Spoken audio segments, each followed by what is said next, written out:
It's John Lund Unleashed. Shout out to Lund loyalists watching on YouTube, those watching on X, Instagram, Facebook, and JohnLundUnleashed.com and the Lund Lunatics, listening to the podcast on Apple and Spotify. Make sure to subscribe and like John Lund Unleashed on YouTube and keep those alerts on so you don't miss anything. Now here's Johnny.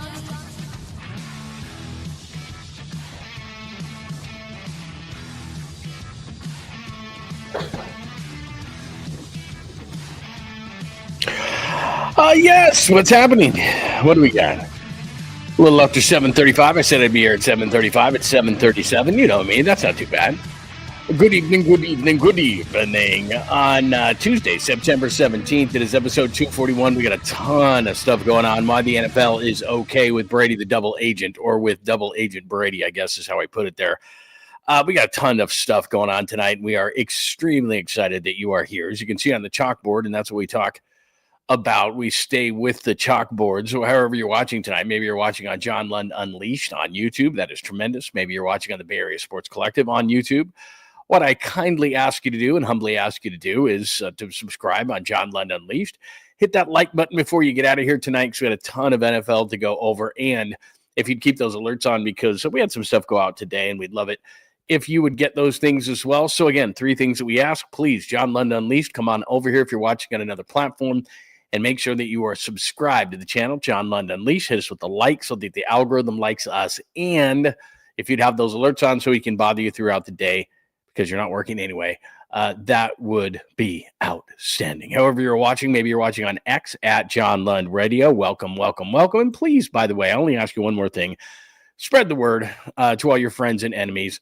That would be outstanding. And if you're watching on another one of the platforms, go on over to the chat room. Say hello to everybody. And make sure you tell us you're a first-timer. That would be outstanding. I'd love to say hello to you. And by the way, before we do roll call and say good evening to everybody, if you want to get your thoughts, questions, comments, or thoughts, you can agree, you can disagree, whatever. This is a safe space for sports fans. Whatever it is you want to talk about, if you want to get your thoughts on the screen, 100%, all you have to do is hit us with a super or a sticker or something like that, and you're supporting the show at the same time, which is great. All right, NFL stories you can see at the top there with the chalkboard for 9/16/2025. Brady the Spy I'll get into tonight. 2 things why the NFL is okay with it and why teams don't care. And if they do care, then it's their problem. I'll explain that. The NFL's quarterback problem, which we got into a little bit last night. Do you want to see Wentz versus Browning? Because that's what you're going to see this weekend. I shall explain. Quarterback injuries to Burrow, Daniels, McCarthy. NFL 2 weeks in. Who's real and who's not? 49ers-wise, how do you find that balance between Brock's really good and Max? It says Mac God. No, he's a good number 2, not a God number 2. Number 2s in the league, they're actually ranked, and Mac wasn't there. I'll explain. And you know me, if you watch the show with any kind of consistency, I don't care about your list or your Mount Rushmore, let alone mine. But sometimes they're fun and they're interesting, but I don't care what Screamin' A says or Skip says or this guy's list or that guy's list. I don't care. It's their list. Great. Wonderful. We all have different perspectives. We are all born in different times. We all live in different parts of the country. We all had different things shoved down our throat. It's all a different perspective. We all think different things are important. Different players played in different eras with different rules. It's a fun debate, but at the end of the day, if you want reality, it's impossible to say who's best or whom's list or whatever. And I don't get pissed about lists, and I don't get pissed about Mount Rushmores, and I don't care who says what and who ranks who and power rankings and everything else, but they are fun to talk about sometimes, but I don't take them extremely seriously. So 49ers, we'll get into that. Cincinnati's season has been ruined. That's why we talk about quarterbacks as often as we do, because it's the toughest position in sports. Cincinnati right now, with one injury, their season is ruined. What if they called on Mac Jones? Because I don't know that there's a better backup out there right now. We'll get into that conversation, maybe outside of Kirk Cousins. And I don't know if Atlanta would let him go. The ramifications financially, all those kind of things. Kirk Cousins could go to Cincinnati and maybe save their season. I mean, I know he's a little bit older. He's a year away from, longer away from that Achilles injury. So we'll get into that as well. Bonus stuff. I don't know if you're in the Bay Area, why you're watching the Giants. If you are watching the Giants, I realize they got off to a 4-zip lead in the first, but it's a bigger picture thing. They do the same thing every single year. which is why I cut them from the show very early, because I like when people actually watch the show. So we'll talk about that. And I do have a sweet, clean, family-friendly caboose pistol. And to be honest with you, it is an oldie, but a goodie, because I double-checked on it today, and I'm like, oh, it's a few years old, but you know what? It's still good. So that's what we got on the agenda today for 9/16/2025, episode 241. Let's get out to the chat line and say good evening to everybody. Baba Booey is here. Hey now. Very nice to see you, my friend. Christopher is great. Sports fan. Hello, Johnny. Here's Johnny. Hi, Joy. It is great to see you. Cam's dad. You're in South Carolina? Very nice, man. It is very cool. I love the dog right there. What kind of dog is that? Big dog fan. Very nice to see you. Cam's dad. Hello from South Carolina. Pine Needle is nice to see you. We're not, and again, let me straighten something out here. And I'm glad you asked this question, Cam's dad, because we go on tangents all the time and we get off on off ramps, and we'll go back to the chalkboard in just a second, but I'm glad you asked a very good question. Any odds on Purdy starting Sunday? People hit me up at John Lund Radio on X today and said, hey, with Mac Purdy playing so well on Sunday, does that mean that they're going to let, they're 2-0? You think they'll just give Purdy an extra week? Sports don't work like that. When players are healthy, when the starter's healthy, the starter plays. It doesn't matter if the team is 0-2, 2-0, 1-1, they're playing the Cardinals in the division. It doesn't mean anything like that. It doesn't matter if Mac Jones fell on his face. None of that stuff matters. If Brock Purdy is healthy, Brock Purdy plays. Brock Purdy's better than Mac Jones. Brock Purdy gives you a better chance to win than Mac Jones. I don't care how well Mac Jones played. And I love the way Mac Jones played, and we're going to continue our conversation. The stupid things that Colin Cowherd and other people said nationally who are so stupid and don't realize what they're even saying half the time, because they've got a big staff, unlike me. They have a big staff behind them, and they say this and say this and say this, and they have other producers saying, you take this side and you take that side. How do I know? Because I did it for years. All right, so they got these staffs, and they don't watch. I told you this last night. They don't watch all the games. They don't have the wherewithal to do it. They're not going to stay up all night long. So what do? They hit the treetops. What are the treetops? What do you mean by that, Lund? Joe Burrow's injury. Kansas City's 0-2. What's going on with the Cowboys? Dak Prescott, Russell Wilson. That was a great game between. They'll ride that and milk that right off the entire week. All right, and they'll get to a little bit of the 49ers. They'll mention a little Mac Jones, a little bit of Brock Purdy, but you know what? They hit the A-list items that the people nationally want to talk about constantly, and they don't watch full 49er games. And they watch Dak Prescott. They watch the Eagles. They talk about the tush push. They're worried about Tom Brady. Like, those are the things they're worried about. So when they make stupid comments about Mac Jones, or that Mac Jones could do everything that Brock Purdy's doing, they haven't watched an entire game. They haven't watched an entire 49ers game in 5 years. They don't even know what the hell they're talking about. They watch the NFC Championship game. They watched the last time a Colin Cowherd or somebody of that ilk watched a full 49ers game through was the Super Bowl against Kansas City in Vegas, February of 2024, right? That was the last time they watched the Niners game full. And so if you value their opinion at all, that's what I'm telling you. They watch Cowboys games through. They watch Eagles games through. They watch Chiefs games through. They don't watch Niners games through. That's the last time they probably did. And then they form an opinion on that because someone tells them something, or they watch a 30-minute quick recap of the game or whatever. They don't understand the flow of it. Anyway, I'm not going to get pissed about it again like I did last night. But my point is, and you asked a very good question, and let me get back to it. Any odds on Purdy playing Sunday? He'll play if he's healthy. And it has nothing to do with the way that Brock Purdy played against the Saints. And it doesn't matter that whatever it is, if he's healthy, they want him to play against the Cardinals. Hey, well done, Mac Jones. What's a backup quarterback supposed to do in this league? Win 2 or 3 games if he has to. They don't want a backup quarterback getting exposed and playing 16, 17 games. The backup quarterback, Jake Browning, the Bengals don't want him playing those games. Can he be a backup quarterback for 2 or 3 games, win a couple of games? That's what a backup quarterback is designed to do. The biggest drop-off in sports is from the number 1 to the number 2 quarterback. Because I'm going to show you a list here in a minute, and it's mind-boggling that they can only come up with about 10. In the entire population in the world, there's only about 10 really, really, really good quarterbacks. There's actually 4 really, really good ones.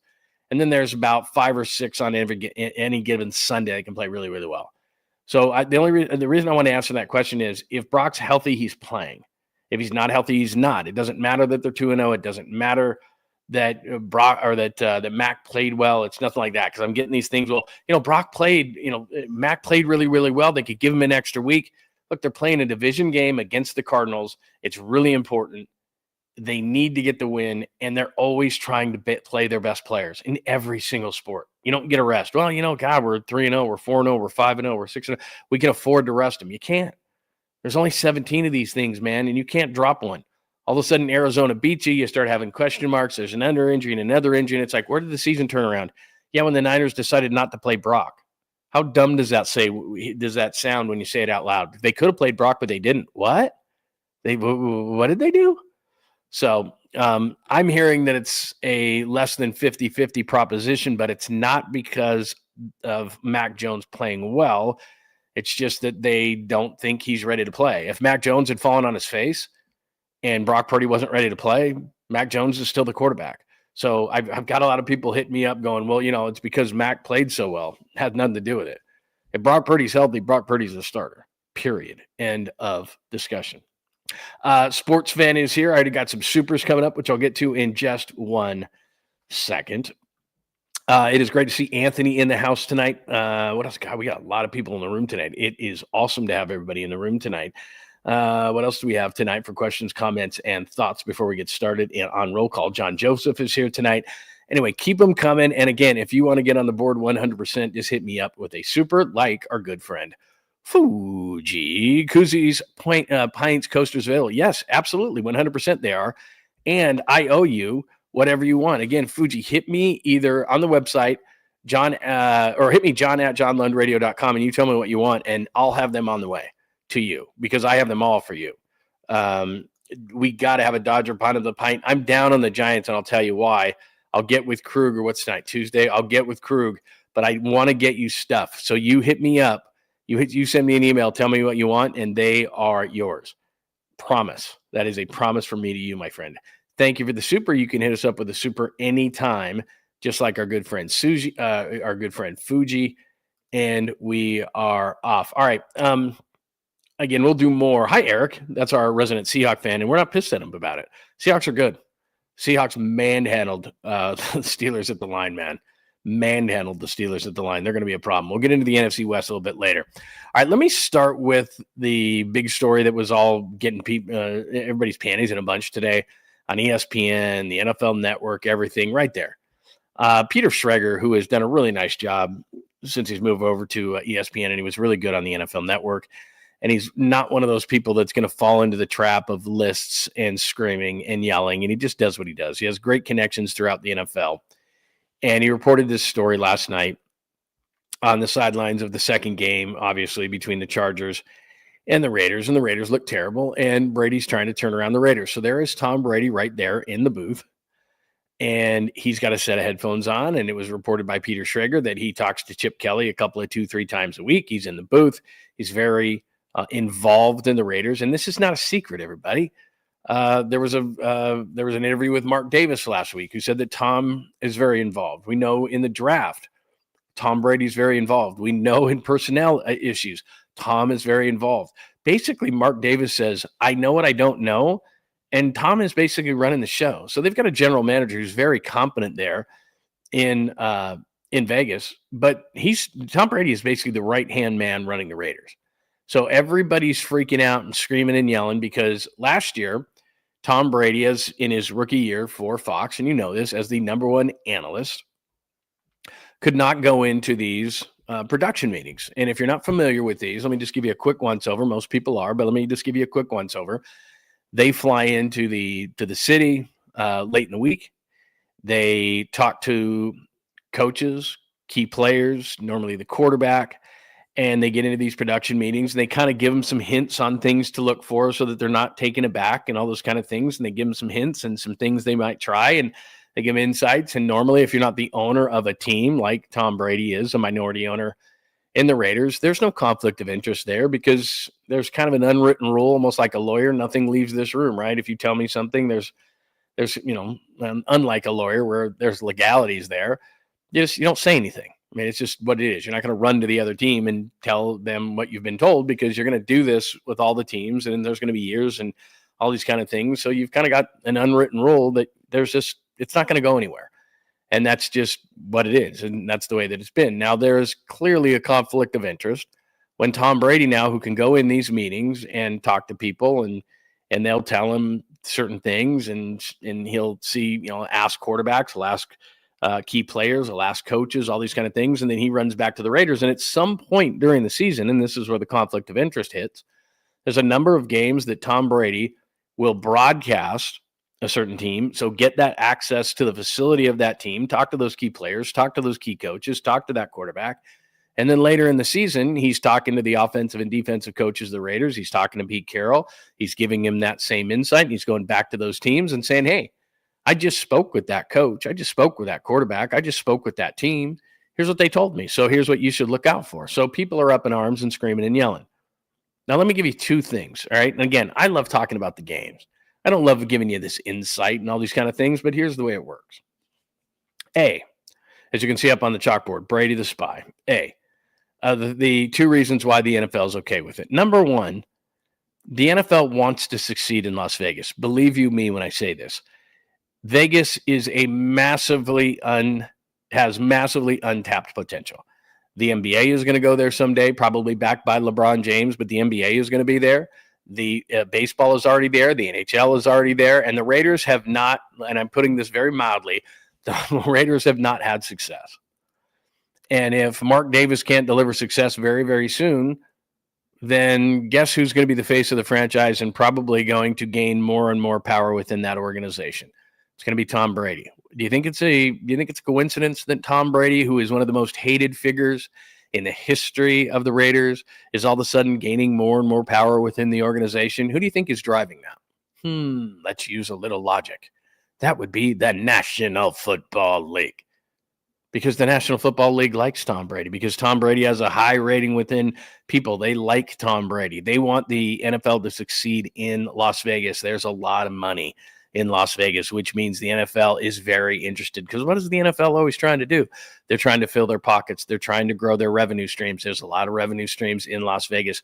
They want Tom Brady to be involved in the Raiders. They want less of Mark Davis. They want more of Tom Brady. Tom Brady is a good figurehead. Tom Brady knows football. So look, love it, hate it, whatever the case may be threatened by it or don't. They want the Raiders to succeed, and they want Tom Brady to be the one that does succeed. They don't want to necessarily kick Mark Davis out quite yet because they have a lot of respect for what Al Davis did and all these kind of things. But they did. They kicked him out in the desert. They didn't want him to be part of L.A., the ugly duckling that is Mark Davis. They didn't want that element of the Raiders, whether you want to believe it or not. They didn't want it in L.A., the second largest market in the country. So they kicked him out into the desert. And then as they've seen this thing happen, they're like, there's a lot of money here. Who can be the face of that franchise? Damn, it can be Tom Brady. And all of a sudden it's going like this.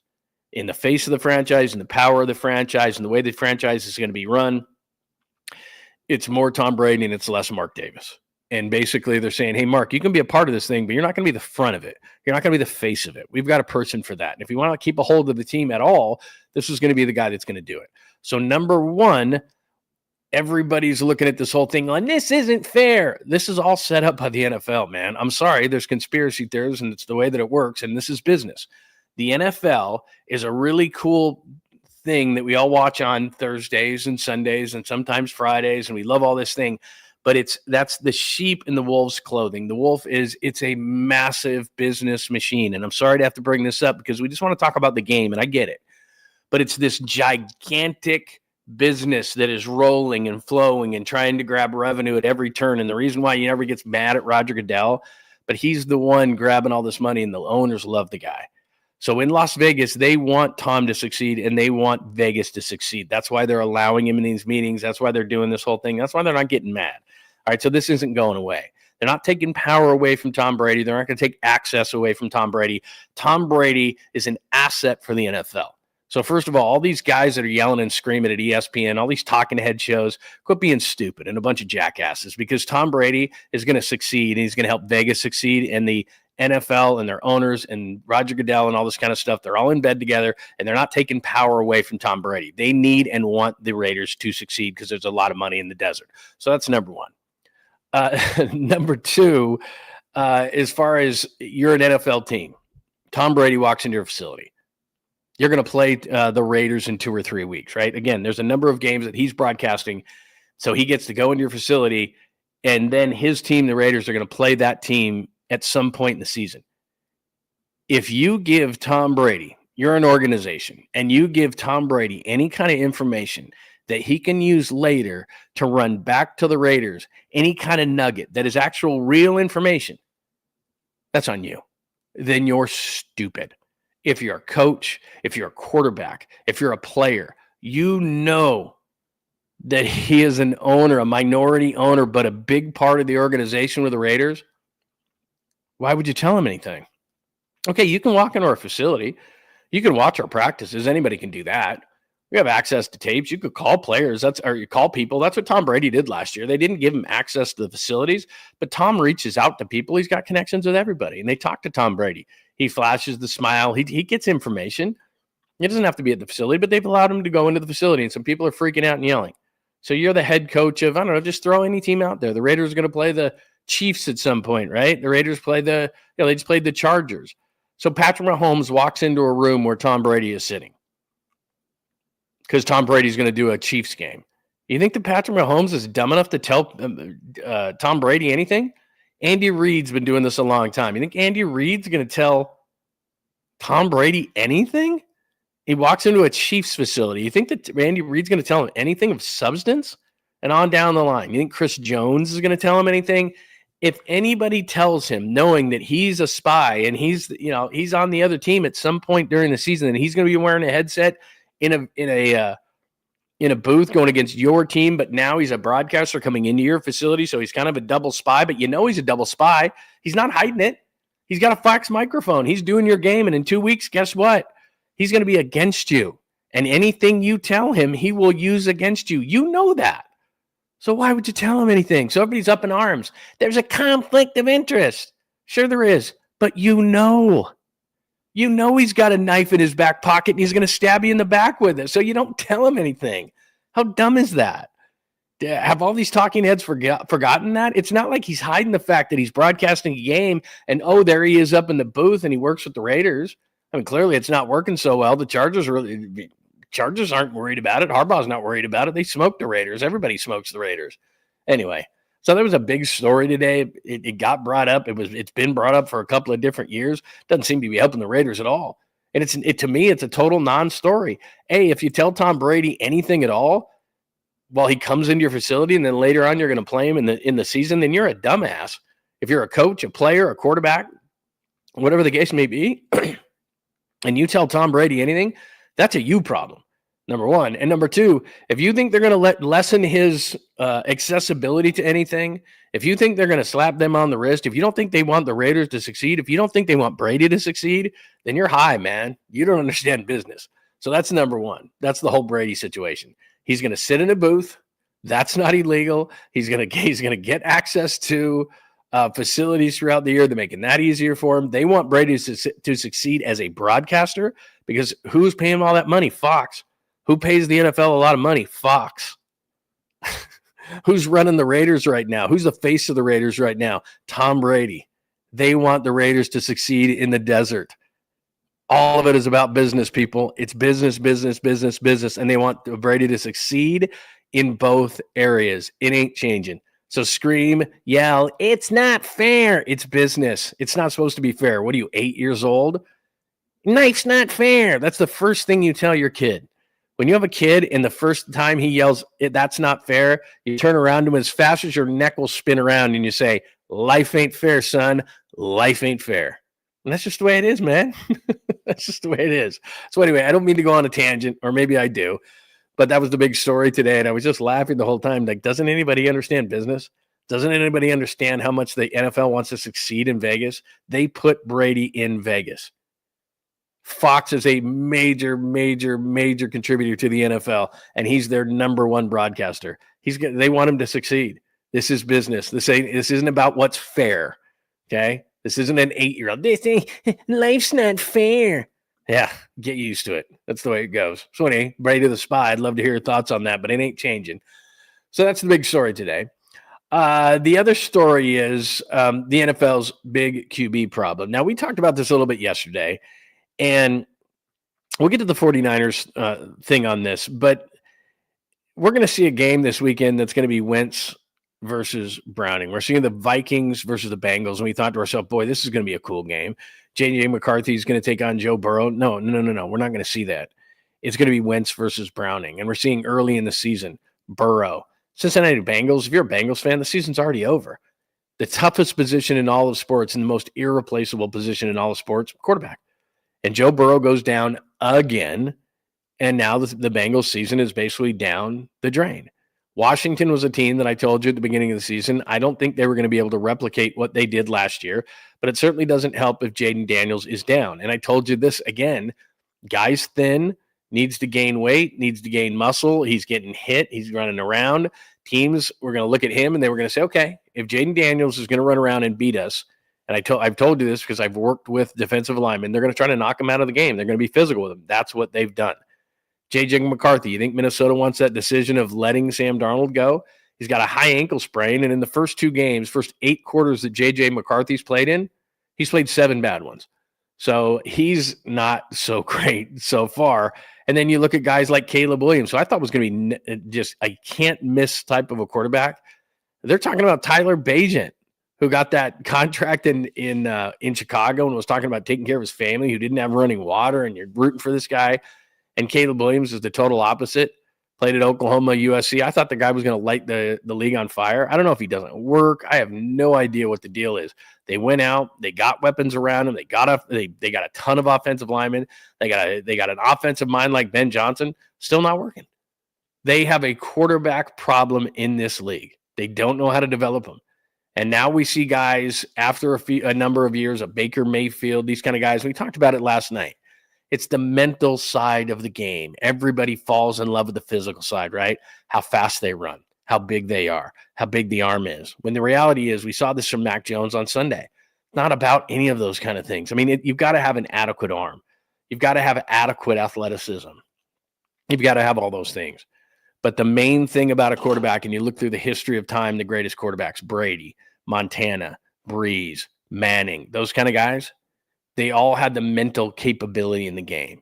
And I got on this whole tangent about it last night about how Colin Cowherd said that playing quarterback for the 49ers was quarterback for dummies, you know? And I didn't want to go on a tangent about it last night or again tonight. But one of the things, I just want to bring this up really, really quickly. I only cut out 3 plays, but let me just show you one thing, all right? I'll just run one play, okay? I don't want to run all 3. But let me just give you one example, okay? So Mac Jones, this is a ball that goes to Ricky Pearsall. Ricky Pearsall is out. Let me just run it back. All right. Let me just show you one play, okay? Because this is what drives me crazy. So you've got 4 New Orleans. You have 1, 2, 3, 4, 5, 6, 7 potential players on the line. Then you got 4 on the back. All right. Now Mac Jones knows this isn't. You're not going to bring 7. So some of these guys are going to drop out. Some of the guys are going to come. He doesn't know exactly what's happening here, and he's got to read 1, 2, 3. He's got 3 receivers. He's got 1 that's going to be an outlet here. McCaffrey's on the inside here. So you got trips on this side, 1 single out this side, and you have 2 outlets and a tight end here and McCaffrey on the inside. These guys are going to be outlets. So just in case something down the field doesn't work. And he's got to get through 5 reads, okay, in 2.2 to 2.7 seconds. And these guys are all going to try to rip off his face. And he's got to decide within that time, too, who's coming, who's laying back, who's going to be open. And, oh, by the way, after he deciphers all those things in 2.2 to 2.7 seconds, he's got to then rip a ball down the field. And remember, Cowherd said he doesn't have enough arm strength or athleticism. All right, so let's run it right. Okay, now one guy drops back. Okay, so that guy isn't coming. He drops back into the middle of the field. Okay, so he's going to have an outlet here. He's going to have an outlet here. And then he's got a guy coming up this side, and he's got the trips going out. So he's got 2 receivers, 2 outlets, and here they come. All right. He's going to drop back to about the inside the 20. So he's at the 18-yard line at this point. All right. Outlet McCaffrey, outlet tight end. He's looking down the field. He's already looked this side. He's already looked on the far side to the right. You can see that's covered because he's got 2 Saints right there. All right. So now his options are dwindling. He could go to McCaffrey here, and he's got some space. Right to the inside here is Jennings. He's going to clear this out. That's not going to be open. So now he's thinking to himself, okay, I got 2 options here. I could dump it to McCaffrey, which is a pretty good one, or I could rip it to Pearsall right here. Ike Yadam, the former Niner, is the corner on that side. What's he going to do here? And remember, this whole time he's got to read the same things as these wide receivers. Now, it's easy because he's got the outlets, but he's got to read the three guys that are now eligible receivers down the field. He's got to read the exact same things that they're reading. Again, in less than 3 seconds while 300-pound men are trying to rip his face off. And he decides Pearsall is going to be the guy. So he lets it rip. Pearsall's here at the 45-yard line. The ball is going to be right around that hash mark, okay? And he's got to be on the same page as Ricky Pearsall, as this guy, by the way, is getting pressure in his face. He throws it, can't really follow through all the way because he got pressure on his face. So he's going to throw a ball from the 20-yard line to the 45-yard line. So it's a 25-yard throw that's got to be on a line after he just read 5 different receivers in less than 3 seconds. And look how good this throw is. And he hits Pearsall right on the 45 near that hash, only in a place that Pearsall could catch it because Yadam did a nice job making up ground that right there. He puts it down in a place where only Pearsall can catch it as pressure is right in his face. And you're telling me that there's something easy about that there's something quarterback for dummies about that's all Kyle Shanahan and that's not Mac Jones at all? And boom, Pearsall makes the catch on a perfect throw. Run it back. He hadn't even made the cut when Mac Jones decided to let that ball go. So inside, Jennings is running it. He's got a guy to the outside and the other side that could have been open, but he decides to rip it down the field, all right? So that's quarterback for dummies 101. Let me just throw one more at you. And again, these are just random. So it's a play that he's going to go. So Jennings is in motion here to the bottom of the screen. Pearsall is inside him. This corner on the outside is going to blitz. So you remember that 2 seconds I told you about, 2.2 to 2.7 seconds that you have? Let me run this for you. You're not going to have that because guess what? They're going to run a zone. So this end right here is going to drop back, and this slot corner is going to blitz. So he's got to read that right away, and he's got to hope that Pearsall reads the same thing he reads and cuts his route short so that he can beat that blitz. Ready? So watch this. So here comes the blitzer off the edge.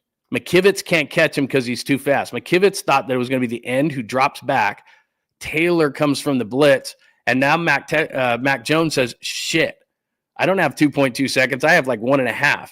And you better hope that Ricky Pearsall sees the same thing, right? Now, where Mac Jones is right now, he's going to drop back to about the 35-yard line. Again, he's not an athlete and doesn't have a very strong arm, right, Colin Cowherd? And this is really easy. So he drops back, and he rips this ball right to the corner around the 20-yard line, drives back. So he's got this throw, by the way, is at the NFL Combine, they make you throw this throw all the time to see what kind of arm strength you have, okay? So watch. So watch this whole thing. So let's watch it from the backside. All right, so he's looking at this whole thing. You can't see the wide, but watch number 1 come in on the blitz. All right, so all of a sudden he's like, uh-oh, my time's cut in half. See 1 right here, and McKivitz can't get there out in time. See, he blows by McKivitz, and now he's like, damn. But he stays in the pocket, and he's going to throw a ball about 20 yards down the field and then about half from the far hash mark all the way to the sideline. So you got to have pretty good arm strength, even though they're saying Mac Jones doesn't have arm strength. And then he lays it right on. That's not bad coverage. Again, my point is, and I don't need to sit here because I'm not film guy. I'm not going to be film guy. That's not who I am. But it pisses me off because what happens here is people say Mac Jones doesn't have arm strength. Well, looked like pretty good arm strength there. He's not an athlete. Hung in the pocket, looked like an athlete there.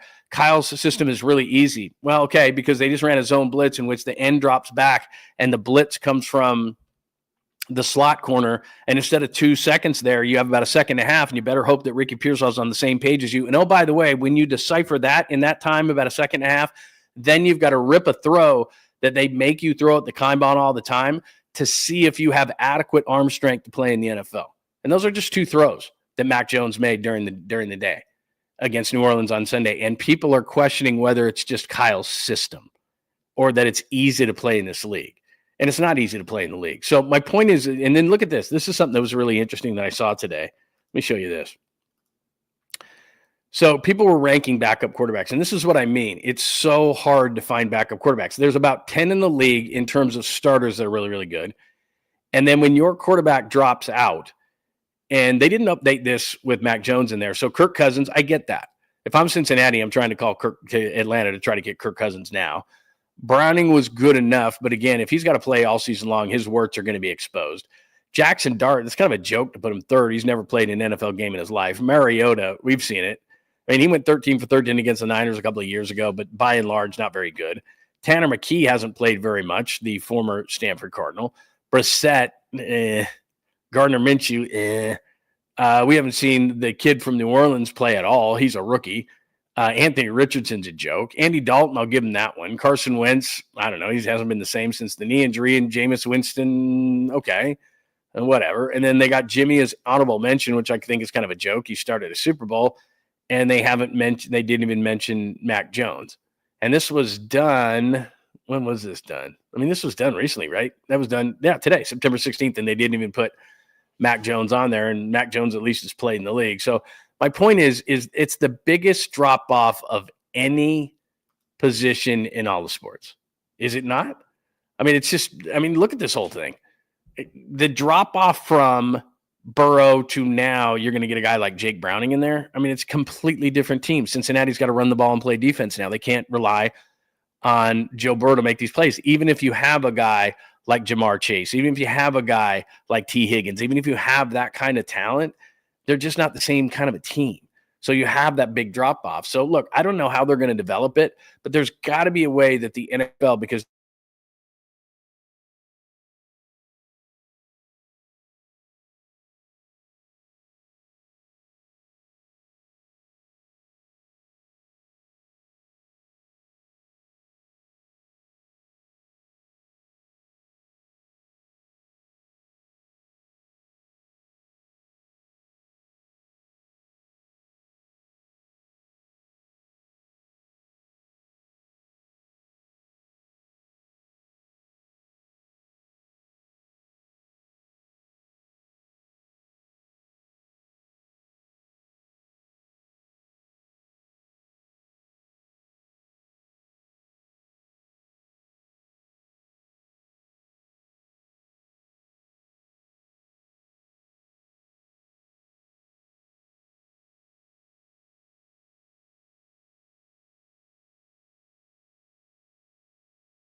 I must have hit a button. There we go.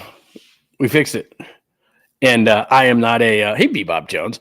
I am not a technical guy, but I believe that we fixed that on the fly. So anyway, as you look up at the chalkboard there, it's driving me crazy that Burrow is out and Daniels could be out and McCarthy is out.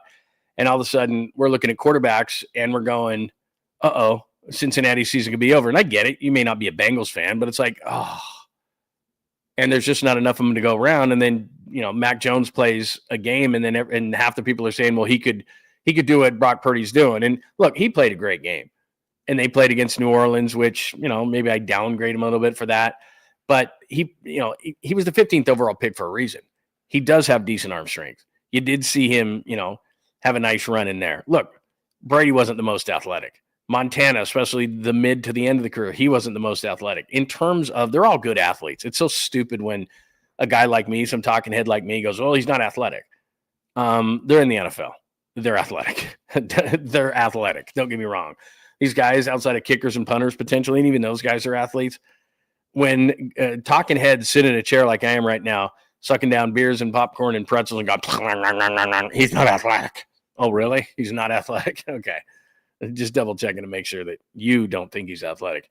So anyway, that's the quarterback story. Sorry, I went on a long rant on that. I did tell you last night that I was going to get into this whole 2 weeks in, and I know it's ridiculously early. All right, ridiculously early. But here's what I want your thoughts on. So let me throw this out at you. From a 2-0 standpoint, I know it's really early. And from just a standing standpoint, like who's really, really good and who's really, really bad. Like, for example, the Bills, right? The Bills are real. We don't even have to debate it. The Patriots are probably middle of the road. The Jets are probably bad. They lost Fields to a concussion.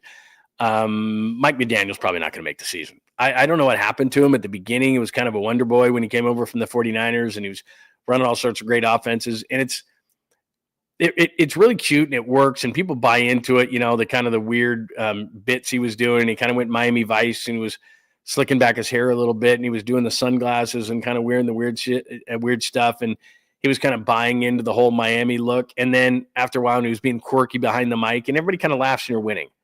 And then when you're losing, it's not cute. It's just annoying, and people hate it. And he pretty much, people are at the end of the rope. People that cover Miami, fans in Miami, I bet Tyreek Hill is traded. They'll probably do a full rebuild there and look at a totally different personality at head coach than what Mike McDaniel is. Will he come back and be a guy, to work with Kyle Shanahan? I mean, right now, Clay Kubiak seems to be doing a nice job, but there are already rumors that Mike McDaniel could come back and work with Kyle. It's just not working in Miami. I mean, the fact that you look terrible in week 1 against the Colts, who might be something, and then in week 2, you come back and you play the way you did at home against New England, who's not very good, and you lose that game. I think so. We can play a game of who's really, really good and who's really, really bad. The Bills are really, really good. The Dolphins are really, really bad. Cincinnati's 2-0 without Burrow. They're going to be, I mean, they could go 8-9 or something like that, but they were off to that start. And so I think they're totally done. The Ravens do what they always do. They kind of remind me of the Niners. I know they're 1-1 because Buffalo came back on that big Sunday night, but the Ravens just do what they do. They're going to be there at the end. The Steelers, after that first week and the win over the Jets, and they scored all those points, I thought they were going to be something, but Seattle manhandled them on the lines. The Browns stink. I mean, the fact that they're playing Joe Flacco, which was a great story coming out of camp, but the reality is whether it's Dylan Gabriel, whether it's Shedeur Sanders, whatever the case may be, you need to be playing with those young players. You don't have a good enough team. Why are you playing Flacco? You're not winning any games. At least figure out who your quarterback is for the future. I mean, you took Dylan Gabriel in the 3rd round. Play the guy. Stupid.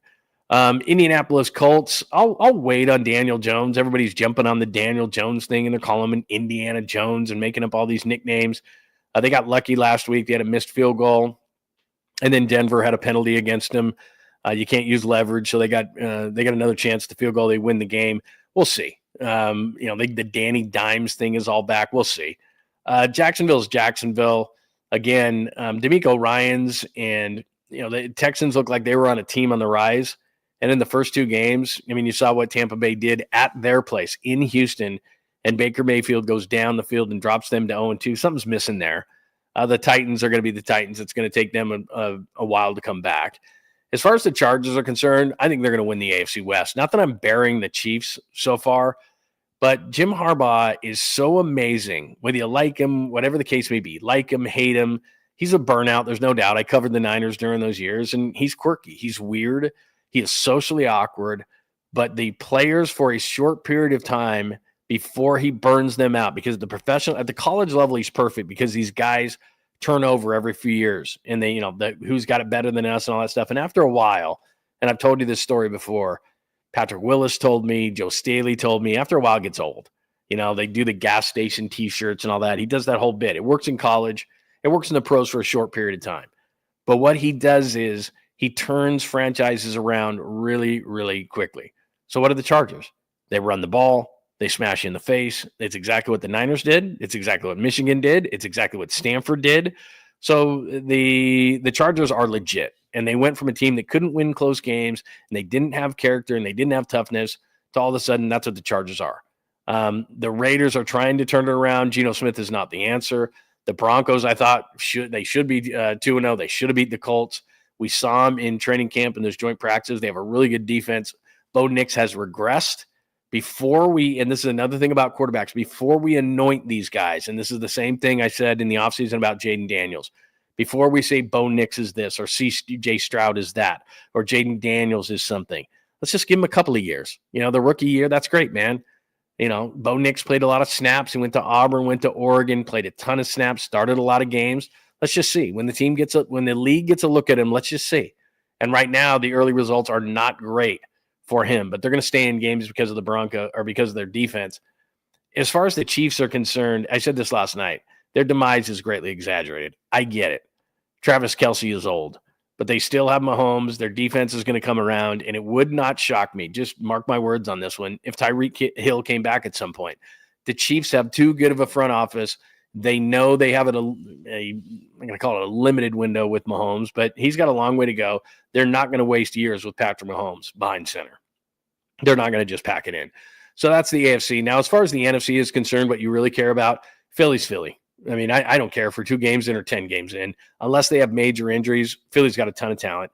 I think the Commanders are going to take a step back. I think Dallas is going to stink. I think the Giants are going to stink. And then you go to the North, and I think the North and the West are going to be dogfights. The Packers right now might be the best team in football. Minnesota's going to regret the fact that they let Darnold go. The Lions got back on track. They're going to be fine. The Bears, there's always these expectations for the Bears. I mean, look, they've been outscored 79-45 in their first two games by the Packers and Lions. Those are two good teams to play.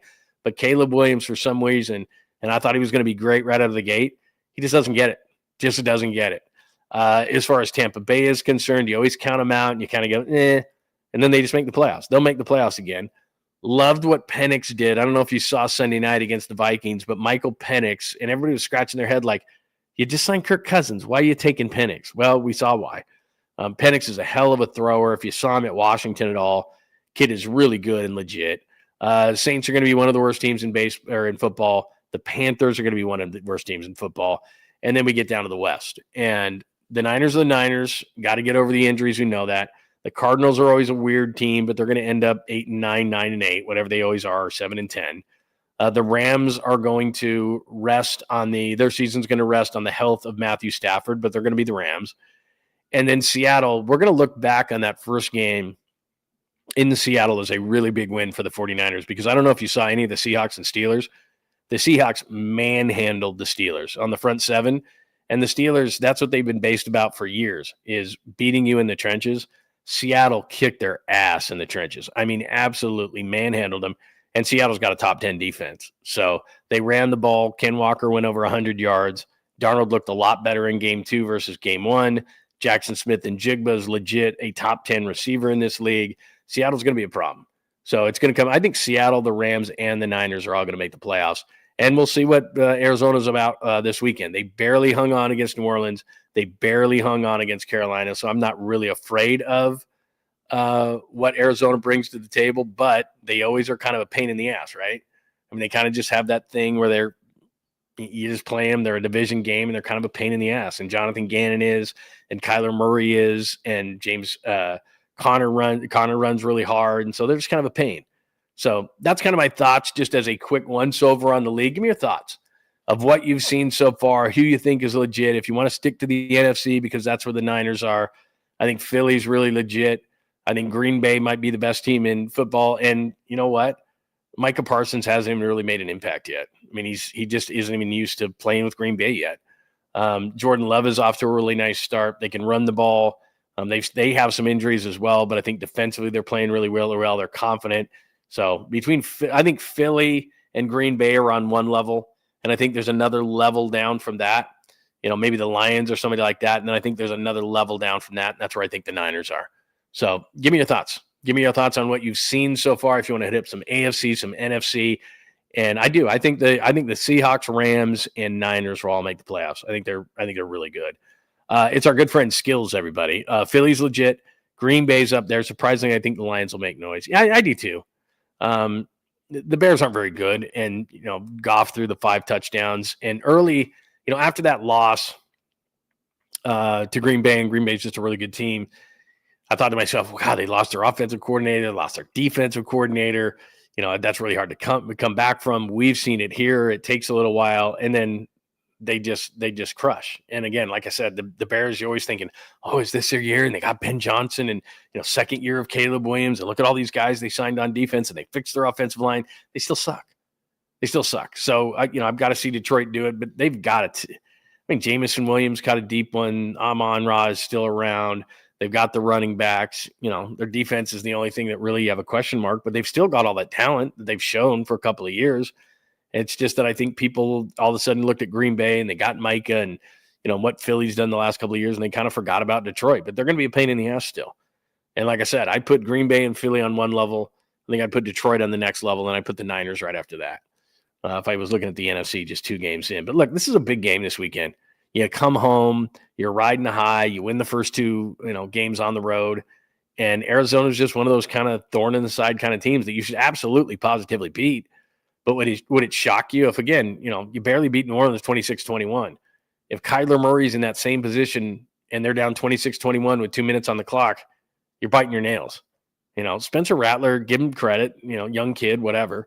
But if that's, Kyler Murray instead of Spencer Rattler, He can lead them down the field. I've seen it. I saw it during the pandemic when there was nobody in the damn stadium. He let him down the field. That was really weird. But anyway, there you go. So give me your thoughts on all that stuff as far as early, way early in the season. Yeah, I don't know what to make of the Rams 100%. To me, it's like I said, they got a lot of young talent on defense, still getting better and better. Adams and Puka Nacua are a major pain in the butt. Kyron Williams is really good. And I got a lot of respect, a lot more than most people as far as Matthew Stafford is concerned. But when you're 37 and you have back problems, you're just kind of holding your breath if you're a Rams fan, which there aren't any. But if you're a member of the Rams, I guess, or if you're Sean McVay, you're just kind of holding your breath because he goes down. It's our old friend, Jimmy G. Hello, Jimmy. So anyway, there you go. Let's see. Any other questions on that? And we'll hit some Niners stuff here. Let's see. Filthy Casual. Good to see you, my friend. Tommy, it's good to see you, my friend.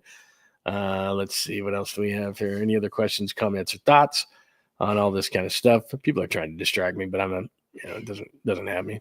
Doesn't affect me whatsoever. All right, let's hit a little bit of the 49ers. We brought this up a little bit. And again, I said in the opening when we did the chalkboard, it says Brock good under 49ers / Mac God number 2. It's good number 2. And we already went through because like I said, I'm not trying to be like, the breakdown of film guy. That's not what I'm trying to do. Oh, before I get to that, let me do this because this is Xavier McKinney, the safety for the Packers. And this is so hilarious because in fact, I have this right here. Your 2-0 teams. And what is it? Like 80% 2-0 teams make the playoffs. So Cardinals, Bengals, Bills, Green Bay, the Colts. That's not Raiders. That must have been before last night. Rams, Philly, Bucks, and the Niners right there. And so everybody gets excited. Oh, my 2-0 team, my 2-0 team, my 2-0 team. And then somebody asks Xavier McKinney about it, the safety for the Packers about it. And this is what Xavier McKinney said. This is pretty hilarious. We say we're the best team in the NFL. I mean, it's just 2 games. We got a lot of football to play. And I think the biggest thing about being 2-0, like, to be honest, like you can't really get complacent and you can't feel like you won a Super Bowl.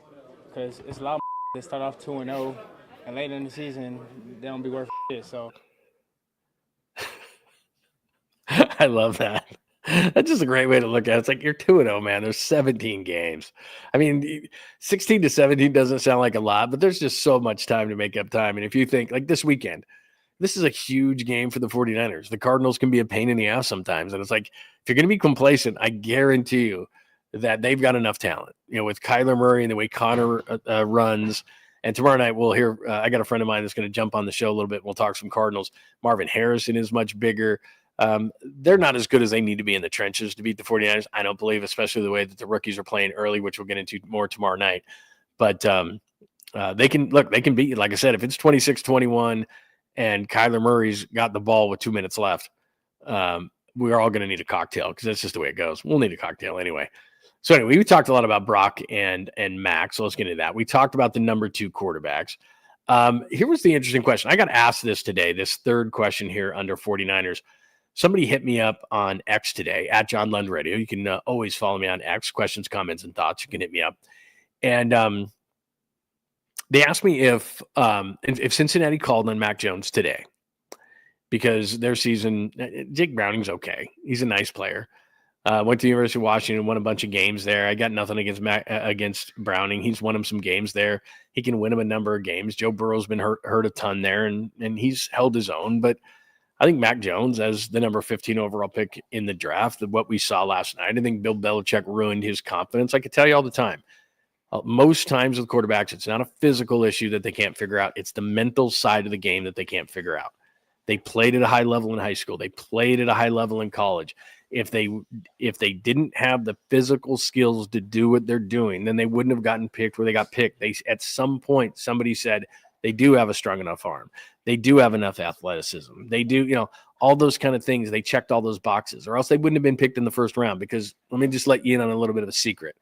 A lot of times why these guys do get picked where they get picked, because these general managers play a little old game called CYA, cover your ass. So they look at the check marks and they get, the owner, they have to answer to the owner, especially when they take a quarterback. And the owner comes down to him and goes, why didn't this player work out? And the guy says, the general manager says, who makes the decision says, look, it's not my fault. He's 6'4", he's 225, he's got a rocket arm, he runs a 4.5 40, and he goes through all the physical traits and abilities. Interviewed the guy, was great, which they can bullshit through an interview. We all can. We've all been on job interviews and done that. So he checks all the boxes, right? He goes through all these kind of things and he checks all the boxes. So he looks at Mac Jones and says he's got enough arm strength. He had 43 touchdowns, 4 interceptions. He was second in the Heisman, won a national championship. Oh, but he's got a bad body. Yeah, but this. So he goes through all these kind of things and he checks the boxes. So there's a reason why he was picked where he was picked versus a guy like Jake Browning, who was Browning, a free agent or a late round pick, whatever he was out of Washington. And they start looking at it, and their owner goes to him and says, hey, man, if you have the ability to get – that's why, like, if Brock was ready to go, that's why – and a lot of people were hitting me up this week in the last couple of days on this. Like, if Brock's ready to go, I want to put Mac Jones on ice right now. And on that performance alone, put him up for auction. Did you see what Mac Jones did against New Orleans? He had 279 yards and 3 touchdowns. Who wants him? We're going to start the bidding at a second-round pick, Cincinnati, because your season's over. You want Mac Jones? Remember, he was a first-round pick, 15th overall, and the only reason that he really went downhill was because, man, Belichick just berated him. You know how Belichick can be on quarterbacks. He's a defensive guy, man. He never built him up. He can get things going again. I mean, you might be able to sell Mac Jones on that. So a bunch of people were hitting me up going, hey, man, if Cincinnati called, would you trade Mac Jones to Cincinnati? Well, obviously it would depend on how healthy Brock is, because if Brock ain't healthy, if Brock's not healthy, what are you going to do? Tanner Mordecai? I mean, Martinez, like when I was looking on the sidelines on Sunday and I kept seeing 4, I was having flashbacks of Moody. I'm like, what the hell's Jake Moody doing on the sidelines? Oh, yeah, that's that quarterback they signed. I mean, they're going to get another quarterback. They're going to be able to do this. We talked about this last night. They signed Mac Jones to a 2-year contract with this very thing in mind, that he plays a couple of games. He looks pretty good. And they're like, look, dude, you're not signing a 1-year deal like Darnold. We're going to sign you to a 2-year deal, and then we'll work with you, and we'll get you to a team, but we're going to get something in return. Like Kyle Shanahan's going to work with Mac Jones. He's going to restore his confidence. He's going to give him a couple of games. Teams who, because like I said, there's only 10 of these guys who are competent in the league, maybe 15 tops. There's not enough quarterbacks to go around, let alone backup quarterbacks. He's going to get something for it. It's like, whoa, we're getting something for you now. Like we're going to rehab you both mentally and physically. Everybody runs a version of this offense. So you can play in this offense. Sam Darnold turned San Francisco to Minnesota. San Francisco 1 year, Minnesota 1 year, both running this same kind of offense. And then Clint Kubiak, not Clay, Clint Kubiak is running the offense in Seattle, the exact offense. So this is the 3rd year that Darnold has been in the exact same offense. He turns that into $35 million a year. Mac Jones is going, have me do that, because everybody's running the same offense. But now the Niners are going, wait a minute, man. We're not letting you out with 1 year. We're going to get something for you now. But if let's say, just for the sake of conversation, Brock is healthy, right? And this week Brock can play and Cincinnati calls you. All right, Brock could get hurt. You don't have a backup quarterback right now. I get that. But hey, Cincinnati, you want to give me a 3rd-round pick for a Mac Jones just based on that one performance? Okay, I'd do that, because that's why they signed him for 2 years. They're like, we're gonna rehab this guy. They studied him hard in 2021. Obviously, there were points, I can tell you this for a fact, that was their guy. And then they flipped over to Trey Lance. But at points during that draft process, and they were studying those guys, they were studying Fields. They knew they were going to get Trevor Lawrence. They knew that they were going to get Zach Wilson. They knew where the first 2 quarterbacks were going, but they were studying Lance. They were studying Fields. They were studying Jones. And they knew what kind of guy he was, but they weren't going to just do a 1-year deal and then let him run out the door if they rehabbed him. They weren't going to do that. So anyway, since he called on Mac and Brock Purdy was like, yeah, I'm good to go for the Cardinals, since he calls, you give me a 3rd-rounder, he's yours. I mean, can you imagine being able to turn that into a 3rd-rounder? That'd be amazing. So anyway, there's a Niners side of things. Give me your thoughts on that before. In fact, let me go over the chat room and see what's going on, because I'm gonna completely go away from the NFL here in just a second. Let's see here. A second pair of steel-toe boots for Brock. Brock ain't going anywhere. Got news for you. I know a bunch of people hit me up. Would you trade Brock? I am not trading Brock. If I'm the Niners, there's no friggin' way I'm trading Brock. Not trade him. Exactly. Filthy casual. You're 100% right. Look, it's a mental game. The position is a mental position, and everybody forgets that. Everybody. And I get it if fans would forget it. I would get it if, commentators forget it, or talking heads would forget it, or, the screaming and yelling shows during the day forget it. I can't believe how many times teams, scouts, GMs forget it every single year after year after year after year. It's like they're at a strip club and they're drunk out of their mind, just throwing money up in the air. It's like, no, but the guy, never mind. They just drafted Anthony Richardson. No. They just drafted Jamarcus Russell. No. They just it's like time and time again. They do it all the time. They can't resist.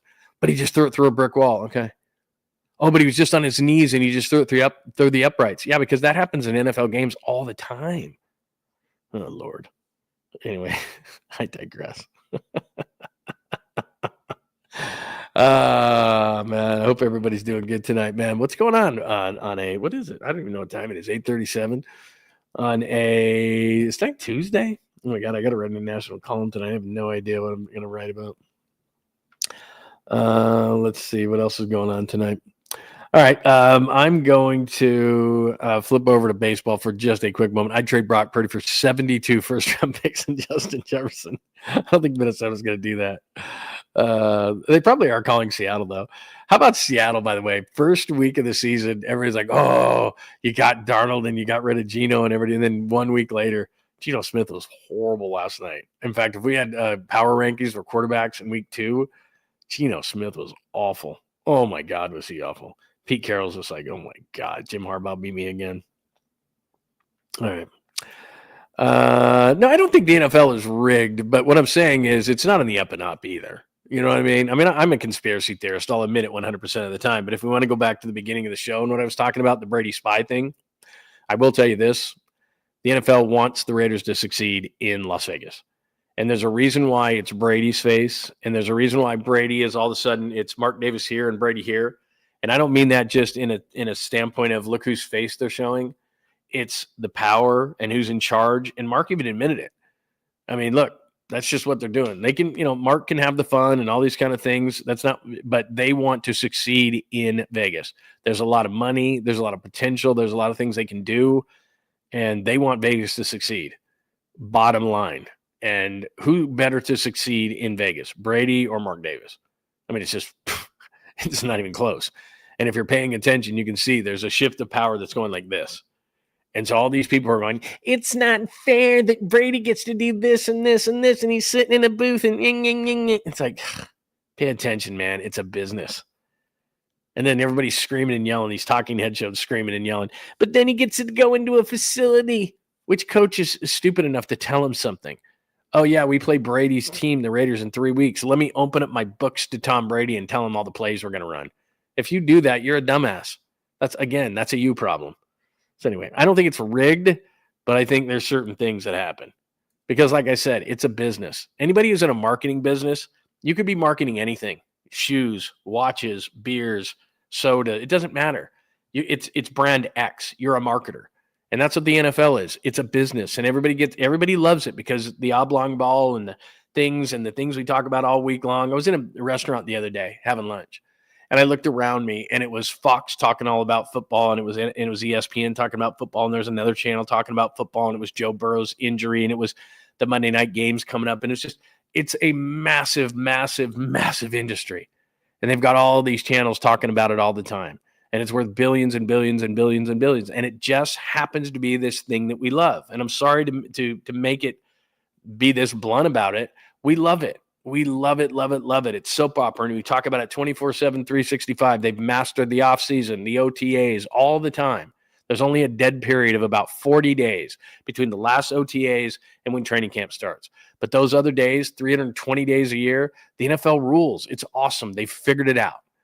And it's always on everybody's mind, especially now during the season, of course. They figured out the whole thing, but it's a business. And they want you buying stuff and doing on all these different things. Remember that commercial with, Matthew McConaughey and Jerry Rice? What are you eating, Jerry? Rice. It's a business all the time. All the time it's a business. And it just so happens that their business is this really cool thing that's football. but they're trying to make money at it. All these owners, everybody has this misconception that all these owners are trying to win. Jerry Jones isn't trying to win. He cares about the value of his team. He cares about being on the front pages. He cares about being on ESPN.com. Don't get me wrong. Jed York wants to win. There's a major handful of guys who want to win, but probably 75% of NFL owners would rather have their team increase and get more money put in their pocket. A lot of these guys, and I've said this before, and it's just a fact, because I've talked to owners and they've said this to me, it's one of 100 of their businesses. Now, is it a little bit more fun than, their flooring business or their construction business or their whatever the business that has made them billions and allowed them to buy that team? Yeah, but it's one of their 100 businesses. A lot of owners have told me that. Like, yeah, this is really cool and I get to sit in a box and all this kind of stuff, but at the end of the day, it's one of my businesses. And my goal in my businesses is to make money. And they would love to make money and win a championship, but they'd rather make money than win a championship. And we all sit here as fans and go, that can't be. Yeah, Jerry Jones would rather make money than win a championship. He makes all these dumb moves all the time. And you go, well, does he want to win a championship? Yeah. I mean, there's handfuls of the Dodgers. You hate them all you want. They just want to win championships. They'll make money along the way. The Giants, I'm not sure they want to win championships all the time. Joe Lacob, he wants to win a championship. But he knows that championships for him equal money, more playoff games, all these more revenues, all these different streams. They're kind of one and the same. So anyway, I don't need to go down that tangent. The NFL is rigged, and then I go off on a tangent. No, this is a great point right here. The Packers should be the ownership model for exactly. Then it's not one greedy guy, right? It's not one greedy guy. That's the whole thing, right? That's a great point. Yeah, I mean, look, I'm sorry to be the bearer of bad news, and I don't want to go off on this tangent, but that's what these owners are all about. They want to make money, and this big thing that we all love, it's the engine of it is just all making money, and that's all these guys care about. So the whole Brady thing, that's again to just go back to that from the start of the show tonight. The whole Brady thing is they want to succeed in Vegas. And so all these guys that are screaming and yelling today, these guys that have this big misconception about what's fair in life. What's fair? Is it fair that Brady walks into a facility, then broadcasts a game, and then plays that same team 2 weeks later? No, it's not fair. But teams should know that you don't tell Brady anything, number one. And two, the NFL, they know this. The NFL, they wanted to succeed in Vegas.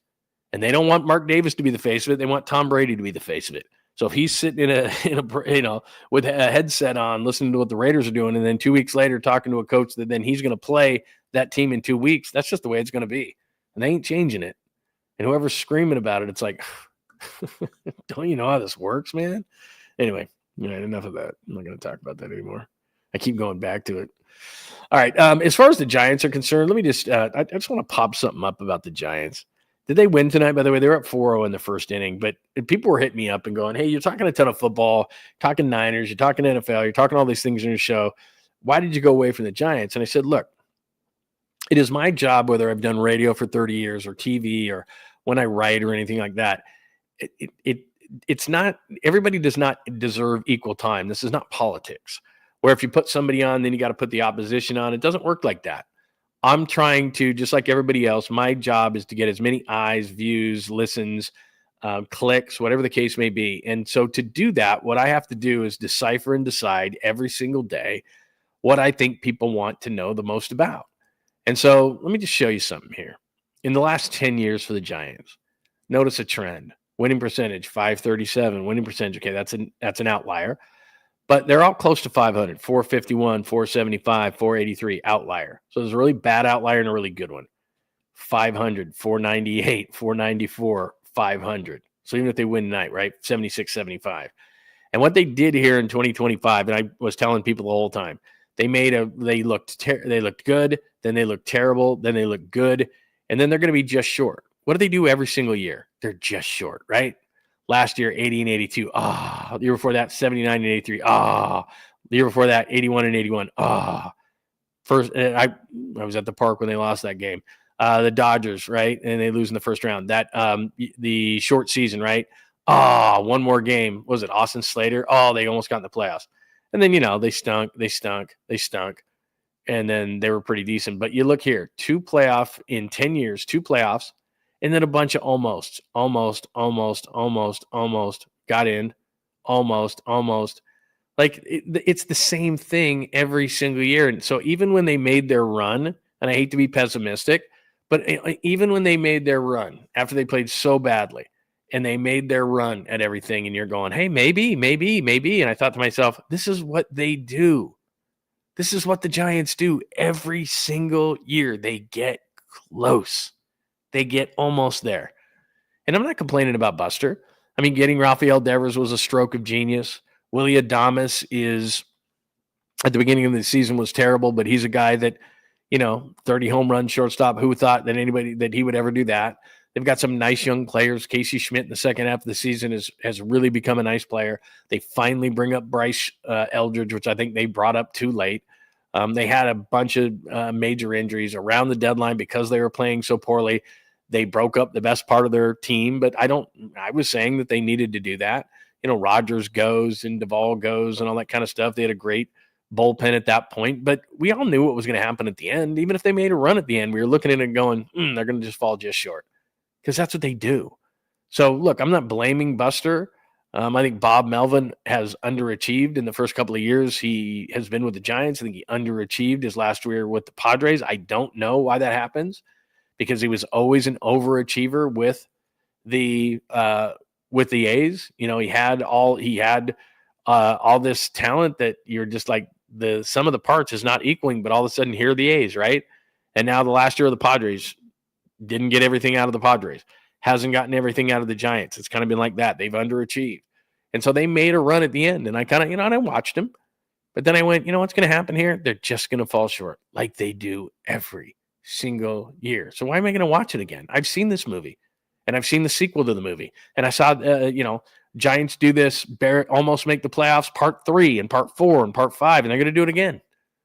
And look, the sky is not falling, and they've made some progress this year, and some young players have done some really good things. And Buster made the trade of the year in getting Rafael Devers, and people who said, at points when he struggled that it was a bad trade, it was like, how high are you right now? It's an amazing trade. Kyle Harrison just made his Red Sox debut the other day. They were messing with his mechanics for months in Boston or in the minors, because he was a 2-pitch pitcher, and they basically said, you're going to be a reliever unless we can figure some things out here and get you being back to one of the top left-handed pitching prospects in baseball. So they already traded James Tibbs to the Dodgers. So their return for Rafael Devers was not near what you could have got for Rafael Devers. So it's not a lost year, and I'm not down on the Giants. I'm just simply saying that when they started playing poorly, I've jumped ship. And then when they started playing well again, I thought they just dug themselves too deep of a hole to get out of it. And even with the Mets playing as poorly as they did, and then here's Arizona, and they've got another game against Arizona tomorrow, but here's Arizona, who at the deadline, clear sellers. I mean, they dump a bunch of guys off their roster, and then they're still in it. And with the Giants, even with the win tonight, they're 76-75. I'm sorry, that's not playoffs to me. Going into tonight's game at 75-75, I just can't get up for that kind of a game. I'm not jumping up and down. That's not a playoff team to me. So anyway, that's why I put bonus Giants. I love that they brought up Eldridge. There's a lot of positives that happened throughout the season. I'm not down on the organization. I give Buster Posey a B for what he did this year, maybe a B+ for bringing on Devers and the type of things he did. We know a lot more about this organization and these players than we did. You got to give him a really high grade for Willie Adames. I know a lot of the season Adames didn't play well, and he got off to a rocky start, both offensively and defensively, but he looks pretty good. And if Devers can be the DH for the season and next year, and if Eldridge is something, and Schmidt may have progressed, and even though he fought injuries, Chapman had a pretty nice year. And at the end of the year, even though momentum does not go from year to year, Bailey came and made some nice plays. But if the offense improves enough, then, and Bailey can hit, 230 or something like that, then they can carry that kind of a bat. He just can't be as bad as he was for the majority of the season. So there's things to build on for this team. You can rebuild the bullpen. That's the easiest thing to do from year to year. So I'm not down on this team. It's just that I didn't want to see that movie again and again and again and again and again after seeing it for, for the last 5 years or whatever it is. So anyway, Dom Smith, great call on that too. I know he's banged up right now, but that was cool, man.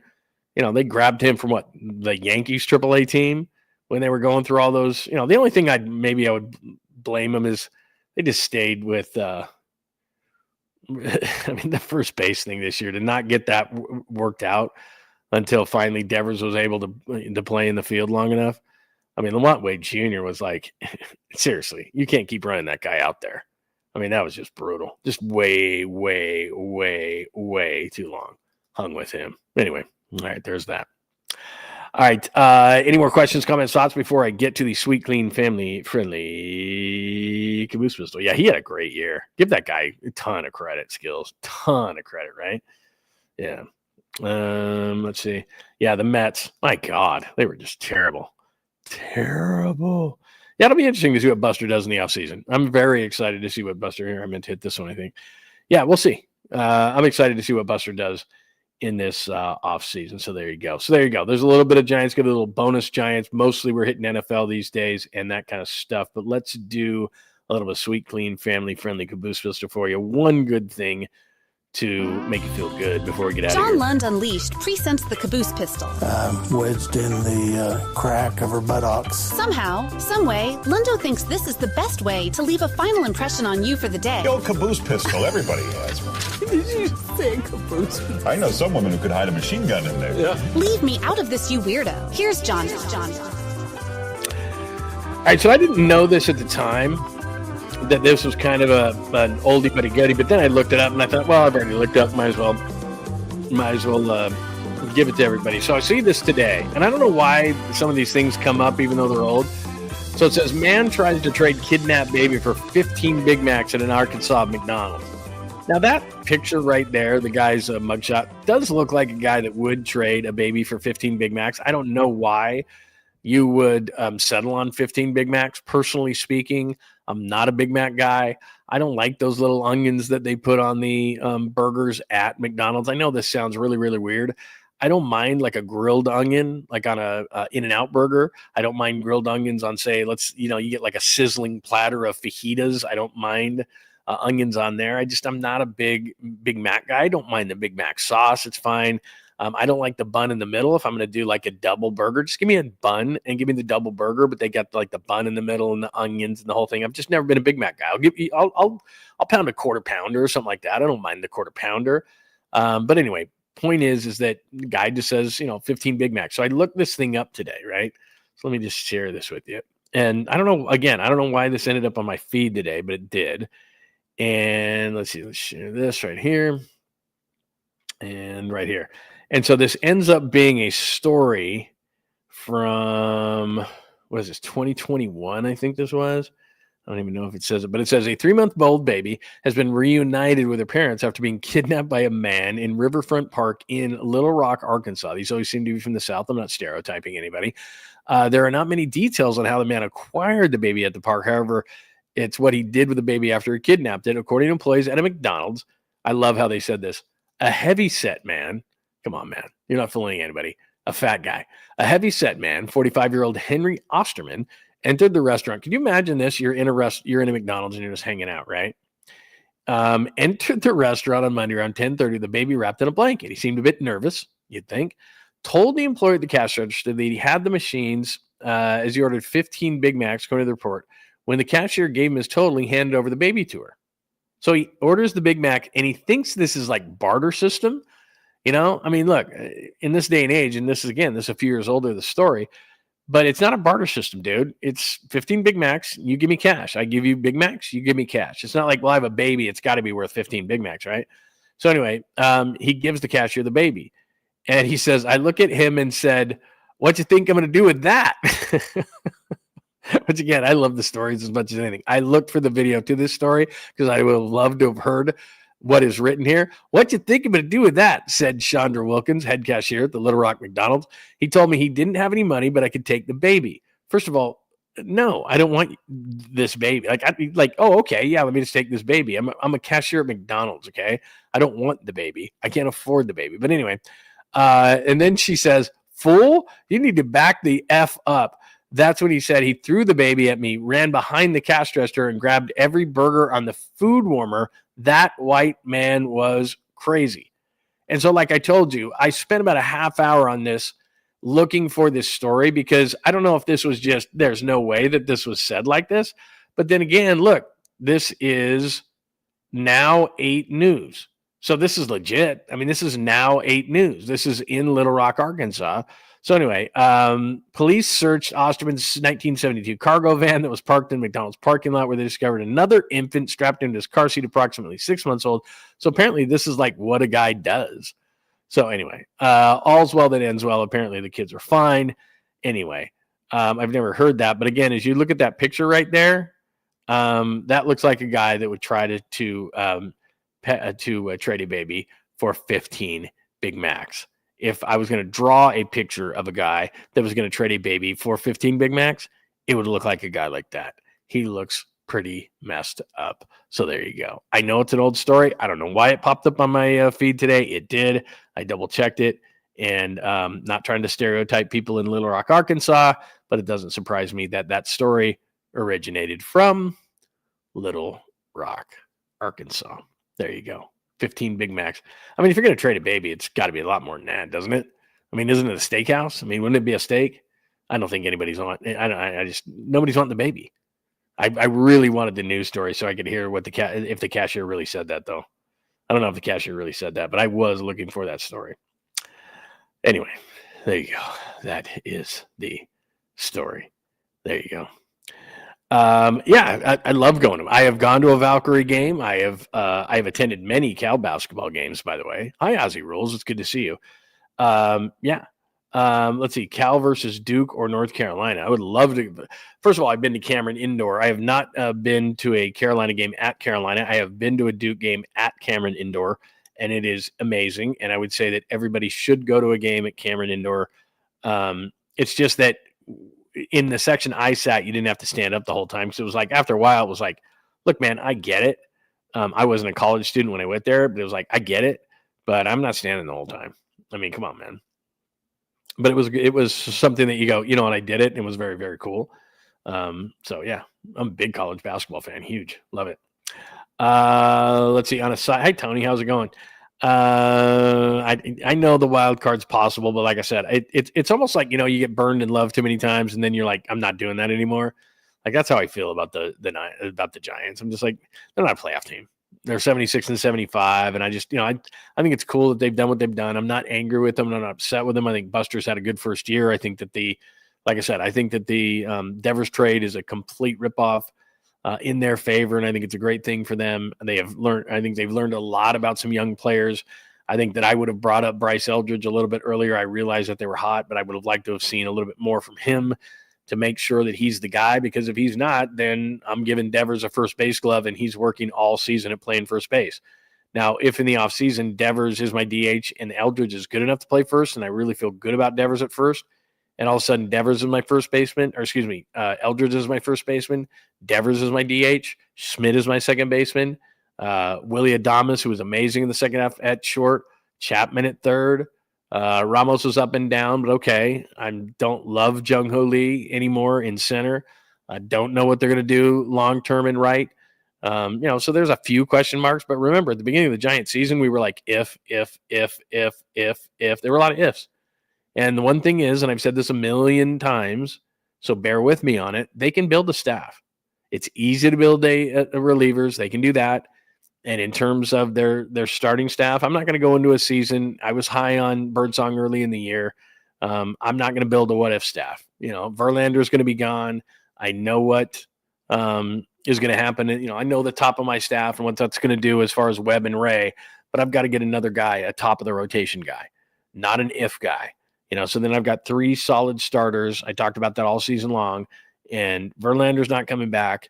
I need to kind of reestablish a top end guy, another, like a 4th guy. And then if there's a scramble for the 5th guy and it's Birdsong and, a number of guys down there, that's fine.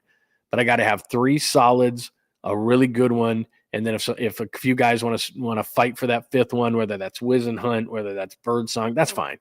Or I move one of those guys and try to get, something, whatever the case may be.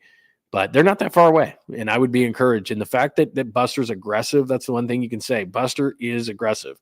Goes out and get Devers. When's the last time the Giants did something like that? Like maybe never? As far as trades are concerned, aggressive trades are concerned. And it's been a long time. So I'd feel good about Buster if I was a Giants fan. Would it be nice to get in the playoffs? Yeah. but they're not a playoff team. So anyway, there you go. All right, I think that is it for tonight. Did a nice job for 9/16/2025. Brady the Spy. 2 things I told you about the NFL's quarterback problem we got into. Quarterback injuries. That's a bummer, especially for Cincinnati as far as the Niners are concerned. Brock and Mac, the number 2 quarterbacks in the league. If Cincy called about Brock, Giants, the same thing every year. And your sweet, clean, family-friendly Caboose pistol, apparently 1 baby equals 2 Big Macs. I don't like that mouth, by the way. There you go. Any questions, comments, or thoughts, hit me right underneath the show right here at John Lund Unleashed on YouTube or the Bay Area Sports Collective. That would be great. If you're watching tonight on X, thank you so much. Please give it a thought that you could come in and check out the chat room at John Lund Unleashed. That would be absolutely outstanding. And remember, around 7 o'clock every weeknight, we try to be here to talk NFL, some Niners, but we talk a ton of NFL as well. We talk tons of the big stories of the night.